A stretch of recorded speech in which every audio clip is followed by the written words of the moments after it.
Señoras y señores, en nombre de la Asociación Nacional de Empresarios de Colombia y su Vicepresidencia de Minería, Hidrocarburos y Energía, le damos la más cordial bienvenida al Congreso Minero. Pueden seguir el Congreso a través de redes sociales utilizando la etiqueta #Congreso Minero Andy. En el escenario nos acompaña el doctor Bruce McMaster, presidente de la ANDI, el doctor Germán Arce, ministro de Minas y Energía, y más adelante estará con nosotros el gobernador de Antioquia, el doctor Luis Pérez Gutiérrez. Para dar inicio entonces, queremos darle la bienvenida y por supuesto el espacio al doctor Bruce McMaster, presidente de la Asociación Nacional de Empresarios de Colombia. Adelante, doctor.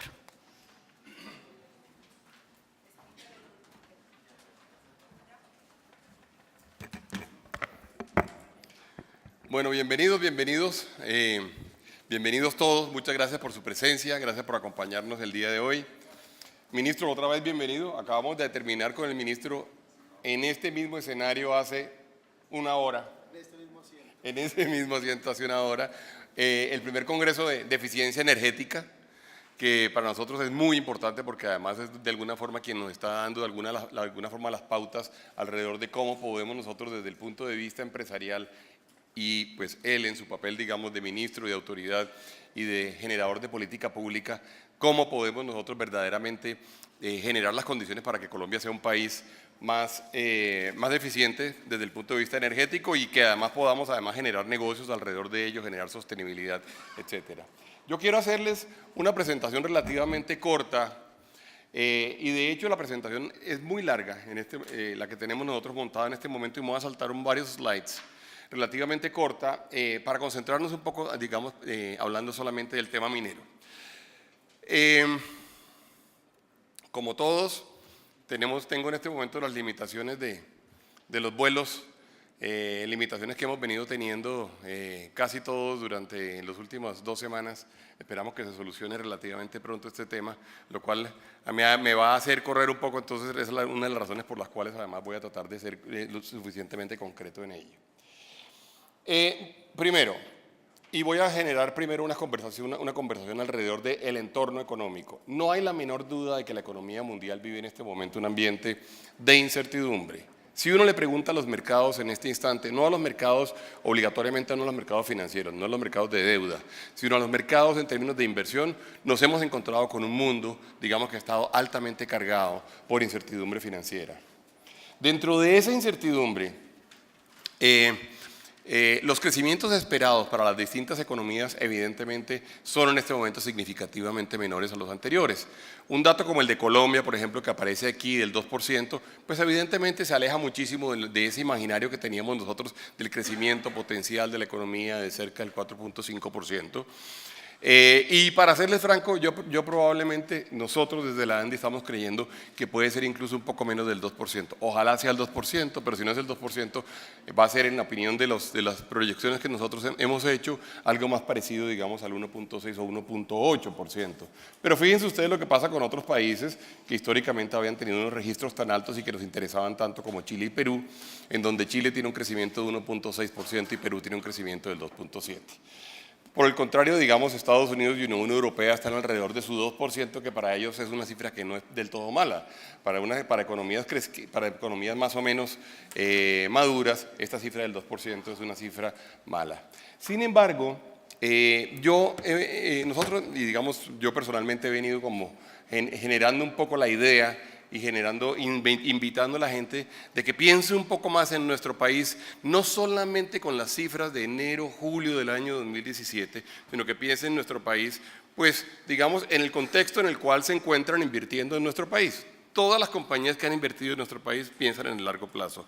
Todas las compañías que han invertido en nuestro país tienen en cuenta escenarios de inversión que no pueden ser menos de 10 años, 15 años, 20 años, en muchos casos más. Si ustedes ven esta cifra, ustedes se encuentran con que en el panorama, digamos, de base 100, el año 2000, Colombia tiene un comportamiento que ha sido un comportamiento significativamente mejor al del resto de las economías latinoamericanas que aparecen punteadas en la línea roja, pero también ha sido mejor al comportamiento de la economía mundial como un todo.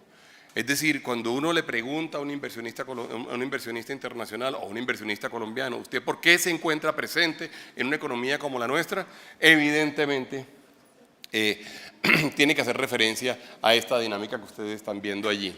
Sin embargo, sí hay un par de temas que vale la pena mirar. Históricamente Colombia había tenido crecimientos que habían sido al menos superiores, o al menos iguales, perdón, a la economía mundial. Y ustedes ven el primer bloque que aparece a su mano izquierda, en donde se nota cómo Colombia creció, digamos, entre el año 2000 y el año 2008, lo mismo que la economía mundial, significativamente más que la economía latinoamericana. Durante la crisis Colombia le va muy bien y al resto de países le va relativamente mal. Entre el año 2010 y 2014 a la economía colombiana le va bien y a la economía la latinoamericana se repunta y la mundial crece al 4%. Y en este momento, por primera vez en los últimos 16 años, en este periodo, digamos 2015-2017, la economía colombiana crece a niveles inferiores a lo que crece la economía mundial. Y eso lo debemos tener en cuenta. Ahora, seguimos manteniendo la calificación de riesgo, esa calificación, aquella calificación de riesgo que en su momento, cuando Germán Arce era director de crédito público, se logró en el año 2011. En el año 2011.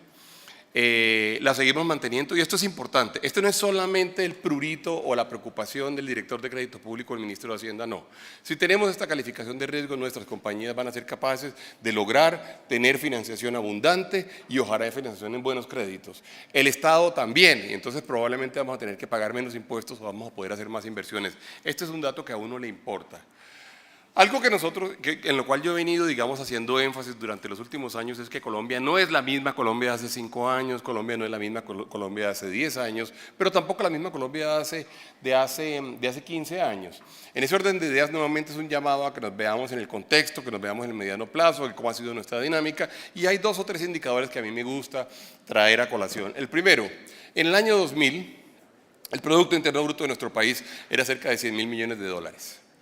Pues bien, el Producto Interno Bruto de este país hoy en día se acerca a los 300.000 millones de dólares. Es decir, esta es una economía que en 16 años se ha triplicado.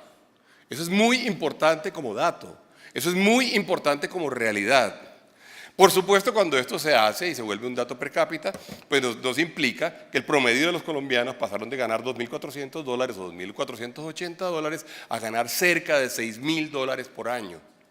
Y eso tiene una gran cantidad de implicaciones. Y la primera implicación importante que tiene, grande, es esta, la que aparece en esta gráfica. Y por favor, concéntrese por ahora en mirar la línea azul, que es la línea de la clase media. Y por favor, ahora piensen en la línea naranja. En el año 2002, la sociedad en condición de pobreza estaba en cerca del 50%. En el año 2002, la clase media colombiana era cerca del 16%. Muy importante este dato, en el año 2014 esas líneas se cruzan por primera vez en la historia de este grupo humano. Es decir, por primera vez en la historia hay más personas que están en condición o que son considerados como personas en clase media que personas que están en condición de pobreza. Esto, por supuesto, es importantísimo. Y es importantísimo además porque genera no solamente una gran oportunidad de negocio, no solamente una gran oportunidad de crecimiento, sino también porque permite reforzar 2 o 3 teorías que teníamos nosotros en la mente y que no habíamos podido comprobar. Y es que ante los correctos incentivos de la economía, efectivamente Colombia tiene flexibilidad y movilidad en términos sociales. Eso no lo sabíamos. Nosotros intuíamos que si hacíamos ciertas cosas, Colombia era capaz de sacar a la gente de clase media. Nosotros intuíamos que si se hacían ciertas inversiones, la gente tenía mejores condiciones en términos de su bienestar, pero no lo habíamos comprobado. Entonces, cuando nos encontramos con este dato y efectivamente hacemos la corroboración, nos encontramos con una sociedad móvil, con una sociedad que responde a las políticas públicas. Lo más interesante, siendo esto muy importante, no es lo que pasa en el año 2014. Lo más interesante es la pregunta de ¿para dónde vamos? Eso es lo más interesante. Porque si uno compara países como Colombia con otros países como por ejemplo como Chile o como México, México hoy en día tiene el 47% de su población en clase media. Y un país como Chile tiene el 54% de su población en clase media. Esto significa que si nosotros seguimos haciendo las cosas bien, seguramente de aquí a unos años, y yo me atrevo a decir que van a ser cerca de entre 8 y 10 años, vamos a tener un crecimiento que va casi que a volver a duplicar esta clase media. Esa es sin duda la gran oportunidad que presenta nuestro país. También el gran desafío. Porque, por supuesto, ya sabemos que lo podemos lograr. Es un mango que tenemos más o menos a nuestra disposición. Tenemos que hacer una cierta de decisiones políticas y tenemos, luego, adicionalmente, que darles salud, educación, etcétera, etcétera. Esto es para decirles, recuerden ustedes, Colombia no es la misma hace 5 años, no es la misma hace 10 años, sino la misma hace 15 años. Y así hemos venido, digamos, modificando la estructura social que era muy piramidal a una estructura social que hoy en día es prácticamente un rombo. Ahora bien, en ningún escenario, digamos, yo sería creíble si no hablara de la situación del año 2017. No hay la menor duda de que tenemos una situación compleja desde el punto de vista fiscal, entre otras cosas por las mismas razones que han afectado a este sector, que ha habido un inmenso ambiente de incertidumbre, que la confianza no solamente de los inversionistas, sino la confianza de los consumidores ha venido cayendo, que hemos tenido un crecimiento bajo, que hemos tenido una caída en la demanda. Pero también, digamos, los dos hechos que son hechos contundentes y fundamentales, mantuvimos el grado de inversión y tenemos unas finanzas públicas que siguen siendo, digamos, razonablemente bien manejadas. Dicho esto, los crecimientos de los últimos meses no han sido buenos. El último trimestre nos dio un resultado de 1.27% y además con una evidente caída, digamos, desde el año 2013 o desde el año 2011 o desde el año 2007, digamos, en la tendencia de un poco más largo plazo. ¿Qué ha caído? Pues ha caído muy grandemente y aquí pues este gráfico sí que toca, digamos, a nuestro sector. Ha caído la minería, ha sido el sector que más ha caído, 7.7%. Ahora, hay que decir en todo caso que las razones por las cuales ha caído la minería no son las mismas razones por las cuales ha caído el resto de la economía. Evidentemente la minería ha caído por razones mucho más exógenas, mucho más de la economía mundial, mucho más de razones de precios internacionales, mucho más de comportamiento de los commodities mineros, que lo que ha pasado, por ejemplo, en el sector de la industria manufacturera y de la construcción. Y si ustedes nos preguntan a nosotros, cuando vemos el dato del primer semestre o vemos el dato del segundo trimestre de este año 2017, tenemos datos que están entre el menos 6% y menos 7%. Es decir, ahí tenemos, sin duda, un efecto que además acumulado, digamos, más allá del año 2016, pues evidentemente habla de la situación tan compleja que está viviendo hoy en día el sector. El dato, digamos, agregado de producción y ventas de nuestra economía nos da esto, nos da un crecimiento de 0, digamos, durante el año del enero a julio del año 2017 versus enero a julio del año 2016.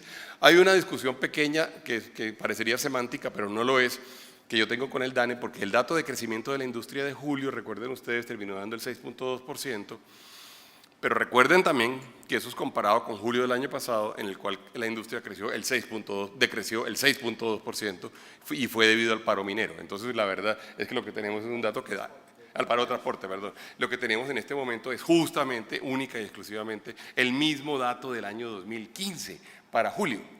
Entonces lo que tenemos desde el punto de vista semántico no es tan semántico.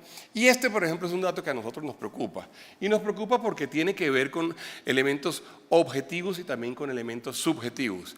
Alguien me decía ahorita cómo está enredado todo. Alguien me decía ahorita cómo está de difícil la cosa. Yo creo que tenemos una situación difícil, yo creo que tenemos una situación compleja, pero para los que estuvieron en el Congreso de la ANDI, en el SEC, en Cartagena, les voy a recordar un símil que hizo Javier Salay Martín, no sé si usted sabe en ese momento allá, ministro, cuando llega y dice, es que me parece que las economías latinoamericanas son muy similares al Barça. Entonces uno no sabe si eso es bueno, uno no sabe si eso es malo, hoy sería malo. Entonces dice, ¿y en qué sentido? Dice, las economías latinoamericanas, el Barça, cuando gana 5 partidos, se siente que es el mejor equipo del mundo. Y no hay Real Madrid que valga, no hay Chelsea, no hay Bayern de Múnich que valga, no hay. Pero cuando pierde 5 partidos, se siente el peor equipo del mundo. Y entonces votamos al técnico, cambiamos jugadores, se arma una gran crisis. Dicho eso, en América, dice, yo siento que en América Latina las economías les pasa exactamente lo mismo. Tienen 3 años buenos y se sienten Corea. Y tienen 6 meses malos y se sienten inmersos en la inmensa y más grande presión. No, dice él, las economías son cíclicas, los periodos son cíclicos, 6 o 7 meses en realidad no terminan significando tanto en la historia de un país. Lo que sí es muy importante, y ese es el mismo llamado nuestro, es identificar dónde están los problemas, identificar dónde están las soluciones, nunca decirnos mentiras, nunca tapar el sol con las manos, pero sí ser lo suficientemente justos para identificar acciones que podamos aplicar, con las cuales podamos reaccionar en forma inmediata. Desde el punto de vista meramente industrial, recuerden que yo tenía un gráfico que era el gráfico un renglón que era el segundo renglón. Esto es lo que le pasa a la industria. Tenemos 4 sectores creciendo y tenemos muchos sectores decreciendo, lo que nos coloca a la industria manufacturera con un crecimiento, recordemos, del 0. Pero súmenle a eso que dentro de la industria manufacturera está contenido, digamos, un capítulo especial que es la refinación petrolera, el efecto Reficar, que es muy importante, que era muy importante que sucediera en Colombia, que es una planta que genera más valor agregado que cualquier otra planta o cualquier otra facilidad industrial del país, pero que sin duda, cuando uno va a hacer el análisis del resto de jugadores, pues tiene que de alguna forma sacarle el efecto Reficar para poder entender qué está sucediendo con el resto de la economía. Esta gráfica es una de las gráficas típicas que hacemos nosotros en las encuestas, perdón, uno de los datos típicos que hacemos en las encuestas que hace Imelda y hace su grupo y le pregunta, bueno, si la situación está compleja, ¿cuál es la principal razón, digamos, para esa complejidad o para esos problemas? Los de abajo hacia arriba, perdón, del segundo hacia abajo, son como el tipo de quejas típicas que tenemos los industriales. Que la materia prima es tan cara, que el tipo de cambio no me ayuda, y yo, por cierto, no entiendo por qué el tipo de cambio no me ayuda, porque tenemos una tasa competitiva en este momento, las estrategias agresivas, eso de alguna forma es competitividad, la incertidumbre tributaria, por supuesto, sí, creo que es un problema grande, pero la gran razón ha sido la caída de la demanda. Y fíjense ustedes, es el 50% más grande que la segunda de las razones que aparecen allí. Entonces, dicho esto, digamos, cuando uno mira algunos indicadores como crecimiento de ventas menos 0.3%, obras civiles crece el 5%, demanda de energía entre enero y agosto crece el 0.6% y licencias de construcción caen el menos 3%, nos enfrentan a una economía que en este momento tiene, digamos, razones para tener las alarmas prendidas. Y por eso, digamos, ustedes han visto, han sido las grandes discusiones nuestras con el Banco de la República y demás. También las solicitudes que hemos hecho al Gobierno Nacional, entre ellas las solicitudes que hemos hecho, digamos, al Ministerio de Minas, que por cierto, debo decir, han sido, digamos, iba a utilizar un calificativo, porque digo que excepcionalmente, y excepcionalmente no es correcto como calificativo, pero han sido atendidas como muy pocas otras solicitudes en el resto del gobierno. La verdad que nosotros hemos encontrado en el Ministerio un escenario propicio para poder conversar y un escenario propicio para poder atender, digamos, la situación actual. Razón por la cual hemos venido trabajando, y seguramente el ministro se va a referir a ese tema, hemos venido trabajando conjuntamente, creo que llegó el gobernador, hemos venido trabajando en la construcción de incentivos particulares que a mí me gustan y que además creo que están bien definidos, que seguramente el ministro ahora, me imagino, ministro, lo va a mencionar en detalle o no. El ministro no lo va a mencionar en detalle, entonces lo va a mencionar en detalle yo. Ministro, menciónenlo en detalle que todos estamos muy interesados en eso. Señor gobernador, bienvenido. Aquí tiene su puesto aquí al lado nuestro, aquí adelante. Bien, gobernador, ¿cómo está usted?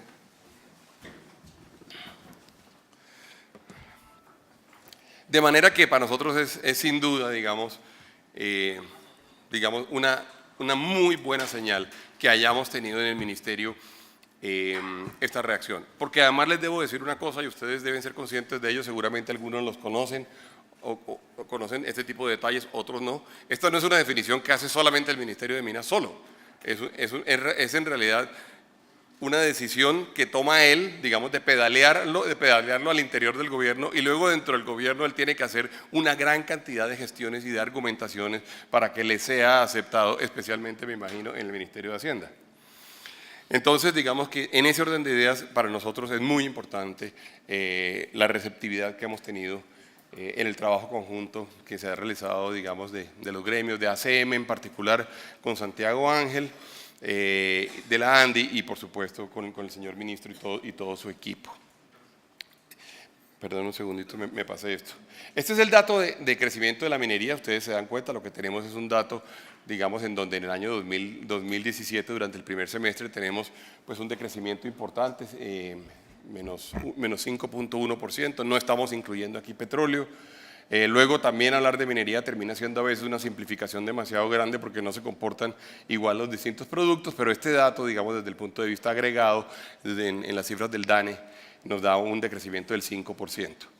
Desde el punto de vista de exportaciones, hemos tenido, nuevamente también sin petróleo, hemos tenido en el año 2015 un decrecimiento, habíamos tenido uno del 32%, en el 2016 un crecimiento del 7%, y en el año 2017, enero-julio, un crecimiento del 55%.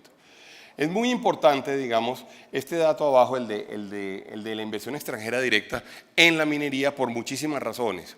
Pero yo les voy a acercar en cuenta no de lo que ustedes saben desde el punto de vista minero, sino les voy a hablar desde el punto de vista meramente macroeconómico. La minería es sin la menor duda, digamos, uno de los mayores dinamizadores, pero dinamizadores más o menos conocidos y más o menos confiables de la inversión extranjera directa.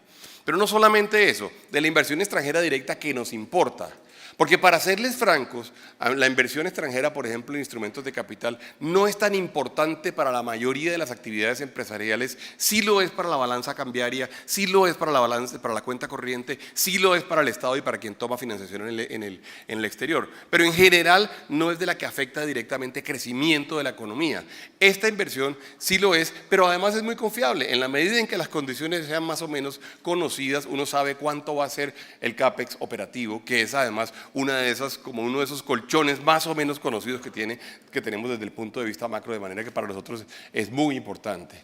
En términos de participación sin petróleo en el PIB, hemos decrecido. Durante este año y durante el año pasado bajamos al 1.8%, en este momento somos el 1.92%, pero éramos el 2.3% y teníamos un dato, teníamos una participación más importante, digamos, en términos relativos y en términos porcentuales. Aquí aparece el dato de participación de la minería en términos de las exportaciones. Fíjense ustedes lo que ha venido sucediendo. Bajamos y se bajó significativamente al 17,4%, pero hemos venido registrando, digamos, unas cifras ligeramente mayores del 21 y del 20%. Y aparece el dato nuevamente de inversión extranjera directa abajo. Desde el punto de vista de encadenamientos, para nosotros es muy importante. Mucha gente cree o mucha gente siente equivocadamente que la minería vive sola y que la minería de alguna forma extrae sus productos y se las manda, digamos, al resto del mundo. No es cierto. Para nosotros es muy importante la capacidad de encadenamientos y la capacidad de dinamización de otros sectores que tiene la minería. En ese orden de ideas, los hidrocarburos y la minería le proveen insumos y materias primas a algunos otros sectores y hay algunos otros sectores que le proveen productos a la minería. Y para nosotros este balance es un balance que siempre estamos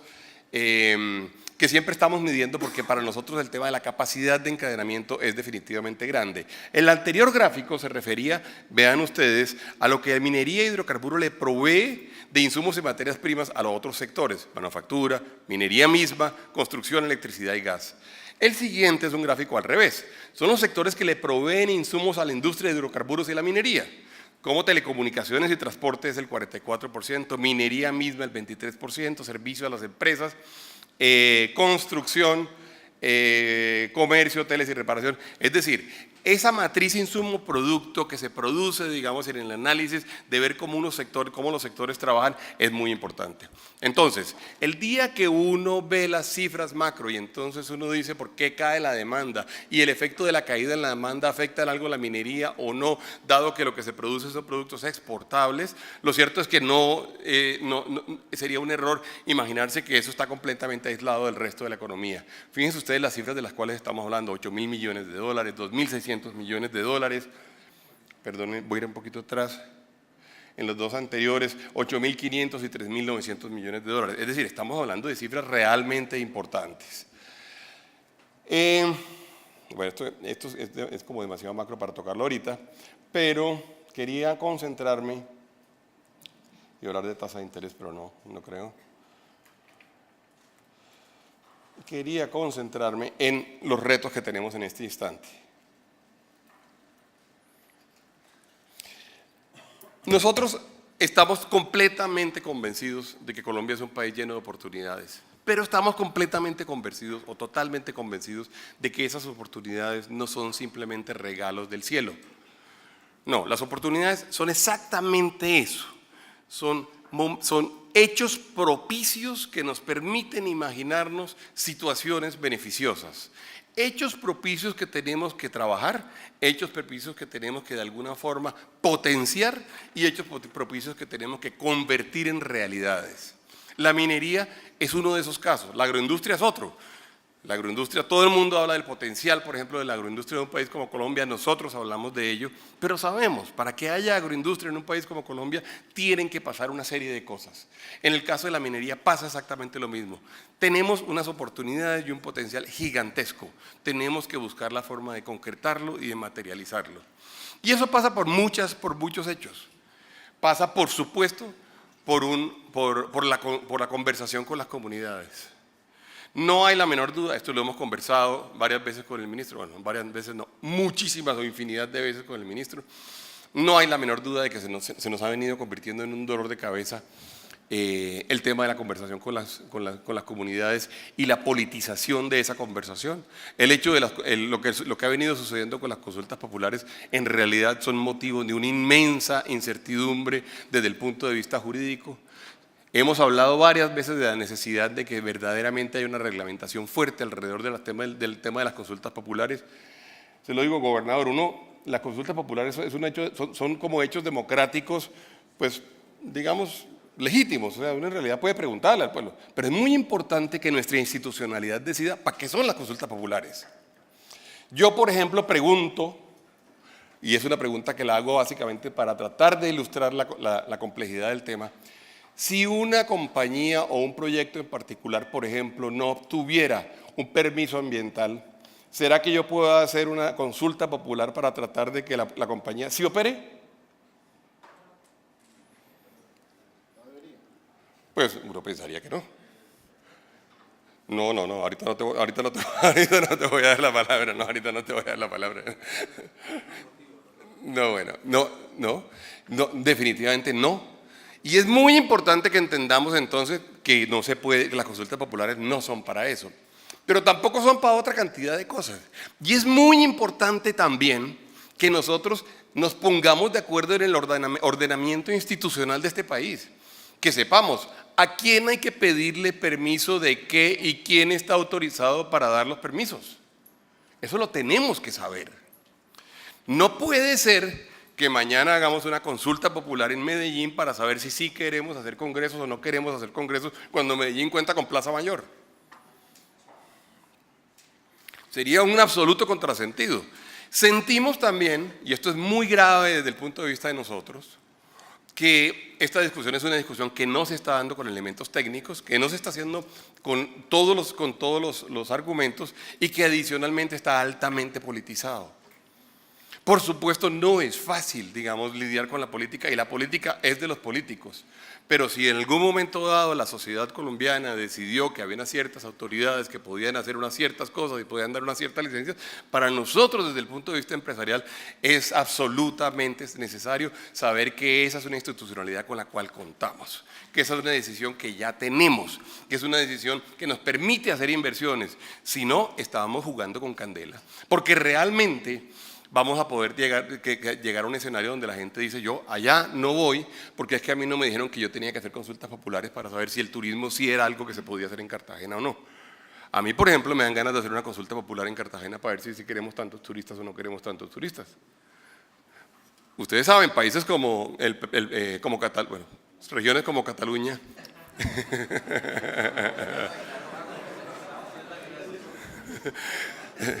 bueno, es un país igual, ¿no? Yo voté. Regiones como Cataluña están en la inmensa discusión de si quieren tener tantos turistas o no los quieren tener. Pero pues habrá unas autoridades. Es muy importante para nosotros saber cuáles son las reglas de juego. De repente terminamos en la decisión de que sí, cada licencia de operación que se vaya a dar en un municipio para cualquier negocio amerita una consulta popular. Entonces, bueno, pero esas serán las reglas de juego y nosotros veremos si nos sometemos a ello. Es un tema mayor, es un tema de competencias, es un tema de saber qué hacen cada una de las ramas del poder público, es un tema de saber cómo se producen las autoridades, es un tema de saber y entender la institucionalidad. Es una discusión que para nosotros es muy importante, es una discusión en donde nosotros creemos que no hay que sacarle o hacerle esguinces, digamos, a la ley para tratar de generar incertidumbre jurídica, sino que tenemos que ser claros, digámonos la verdad. Ahora, nosotros estamos dispuestos, por supuesto, se lo digo aquí a las autoridades presentes, y estoy seguro que todos mis amigos me acompañan con ello, nosotros estamos dispuestos a que haya ciertas actividades que no se pueden hacer, por supuesto. A mí me dicen el día de mañana, yo soy de Cartagena, como bien saben, a mí me dicen el día de mañana, ¿usted aceptaría que hubiera una plataforma petrolera sobre los corales de las Islas del Rosario? Y yo digo, no. Y yo voy y me amarro allá. Pero es que además la ley lo dice, no es una decisión de Bruce, ni es mi opinión. Entendemos lo que pueda pasar eventualmente en algunas zonas de algunas reservas especiales, pero lo que sí no puede ser es que nosotros decidamos que un país en el cual es legal la minería, eventualmente se esté cuestionando si la minería se puede dar o no se puede hacer. De manera que para nosotros es muy importante, digamos, poder solucionar esto. Ahora, también estamos decididos a poder dar la discusión abiertamente. Estamos decididos a conversar, estamos decididos a crear lazos y a crear vínculos con las comunidades. Estamos decididos a trabajar conjuntamente con quienes son nuestros vecinos naturales, con quienes son además, ni siquiera nuestros vecinos, muchas veces son nuestros anfitriones. Por supuesto que estamos decididos a eso.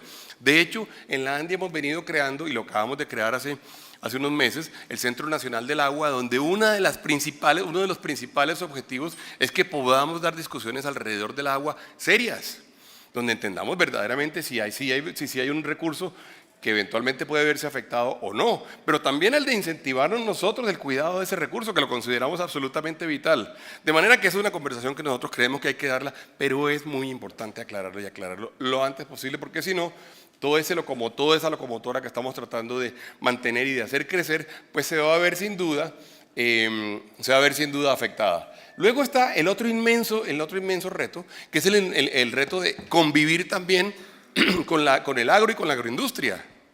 Eso lo entendemos perfectamente y creemos que hay definitivamente una oportunidad grande, como les decía yo a ustedes, para el desarrollo de la agroindustria, y puede haber territorios en los cuales nos encontremos y tenemos que buscar las mejores formas para trabajar conjuntamente, siempre con las comunidades, siempre en forma sostenible, siempre dentro de la ley, pero definitivamente con certidumbre jurídica.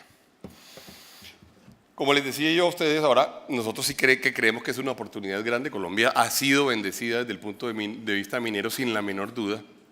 Y además, tenemos que decir la verdad, durante un periodo muy grande, además nos hemos lucrado de ello y hemos podido hacer cosas que no hubiéramos podido hacer si la minería no existiera. Lo ha podido hacer el Estado, lo ha podido hacer la nación. Esos famosos 30.000 millones de dólares que teníamos de ingreso minero hace 3 o 4 años fueron absolutamente vitales para toda la inversión que se realizó durante los últimos 4 años. Y ojalá tengamos la oportunidad de tener un ingreso minero petrolero suficientemente grande de aquí en adelante, porque sin duda Colombia tiene un desafío gigantesco en términos de sus necesidades. Si eso es así, necesitamos, por supuesto, generar condiciones que sean condiciones propicias para que podamos desarrollarlo. Vale la pena que construyamos una visión única y una visión que no sea una visión que esté sujeta a cualquier interpretación en cualquier instante por parte de cualquier político en cualquier plaza pública. Digamos cómo lo queremos hacer. Queremos, como les decía, tener un enfoque comprensivo en términos de solucionar los desafíos del sistema, tener sistemas normativos, certidumbre jurídica, planeación, toma de decisiones a largo plazo, que podamos aprovechar las oportunidades y que sepamos lo que podemos hacer. Y por supuesto, tenemos un inmenso reto en el tema del ordenamiento territorial.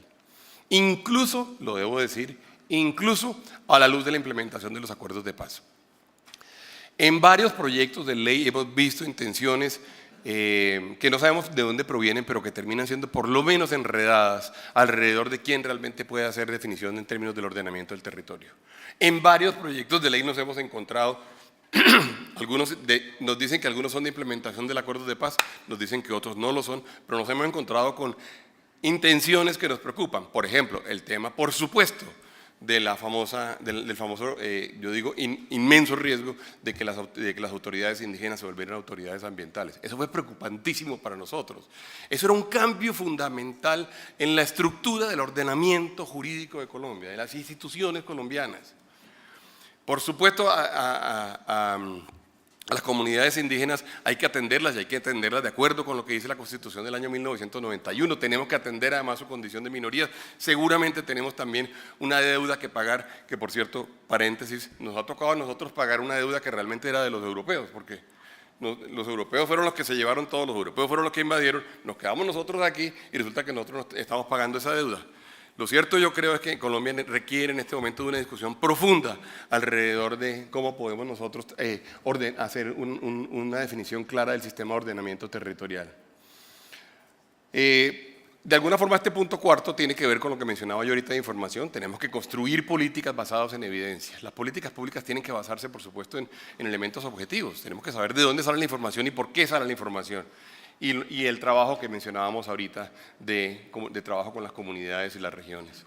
No permitir que se politice en extremo, digamos, la discusión. Por supuesto, las conversaciones con comunidades tienen componente político, sí, pero no puede ser electorero, pero no puede ser irresponsable, pero no puede ser populista. No, debe ser basado, como decimos en el punto 4, en evidencias. Aquí está ¿será que me lo brinco o qué, ministro? Léalo, ministro.